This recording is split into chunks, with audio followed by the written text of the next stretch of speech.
This is Mandai. Here Lokmanya Tilak statue is here.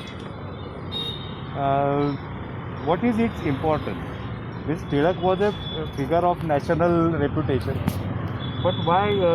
Because every Ganesh immersion procession on the last day of Ganesh festival, it begins after garlanding this statue of Lokmanya Tilak.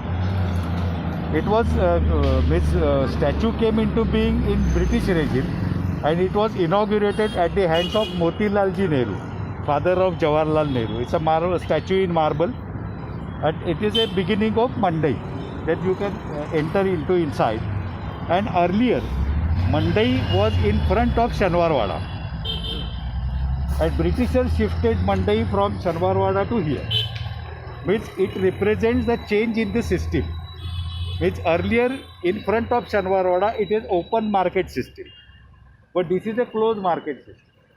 And Britishers brought this system, and they deliberately constructed 5 such markets as the representation of the change in the system.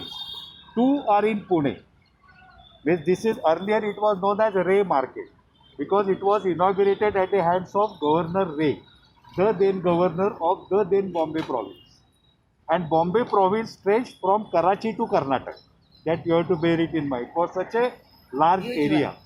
And before Pune University, Mumbai University or Bombay University was the only university from Karachi to Karnataka. You can take into account the expanse of this Bombay province. And Lord Ray inaugurated this Mandai. So it was earlier Ray Market. Very interesting to note that Mahatma Phule was first among the Punes to oppose the idea of Mandai. But very cleverly or very smartly, Britishers changed the name of this Mandai, and they named after Mahatma Phule himself, who had opposed the very idea of Mandai. Because his contention was very right. He used to take some gatherings and address the people against this Mandai, construction of this Mandai. There was a banyan tree over here, and he used to stand there and protest against the construction of Mandai. So his contention was very right, because he said at that time more than 2 lakhs of rupees were spent for the construction of this Mandai. His contention was simple, very right. If the place is available free of charge, then why so much of expenditure from public money? And that was very right. His attitude or his point was very right. But still, Britishers didn't adhere to him. They went on with their plan. They completed the construction in 1885, from 1881 to 1885. Earlier, the place was owned by Khajgiwale. Khajgiwale means looking all the private affairs of the Peshwa. Their real surname was Limaye. But as they were looking after the private affairs of Peshwa, which construction of Shanwarwada and also family matters of the Peshwas, his surname changed from Limaye to Khajgiwale. So Khajgiwale's place was there. Britishers gave him the money and acquired the place and constructed this Mandai. This is a neo-Gothic style. Gothic style was developed in France for the construction of religious places.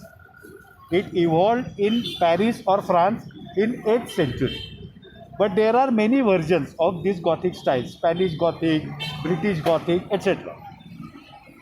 So this is a Gothic style, neo-Gothic style construction, and the height of Mandai, means the highest point, is 145 feet. Why it is 145 feet, I will explain it at Tulsi Bagh. Now we will go through Mandai and then go to Tulsi Bagh. Tulsi Bagh is our last destination. Okay. Then I had showed you the statue of Kakasaheb Gadgil. Kakasaheb Gadgil had described the Mandai, its area of Mandai, as Mandai University. He very rightly explained as Mandai University, because it was this area, whole of this area was very politically vibrant area, socially and politically. Even today, whosoever has the controlling power over Mandai he has got an important political place in Pune. Earlier there was Aryan Talkies and Minerva Talkies. Now both have been converted into parking lots after 1983. 1883 in Aryan and 2 years after Minerva also. Now they are used as parking lots. But if Aryan Talkies had been there, it could have completed more than 100 years. Because beginning was in 1960. And it was a very vibrant marketplace. What is Monday? That is for vegetables and flowers. Particularly, flower market is over here and vegetables inside. And there I was mentioning there are 5 markets created by the Britishers representing the change in system. 2 are in Pune. One is this Monday, Pune market, another is Chhatrapati Shivaji market in Camp. This is strictly vegetarian and that is some fish and also meat etc. that you can also have there. So you can term it as non-veg market. And it falls in Camp. And this is in Pune city area. 1885 beginning. And still it is functional. It's about 135 years old.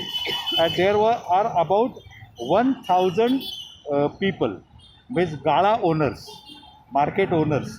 They are performing business on a daily basis. And then onwards, you can notice the change also. The old and the new. This is old one.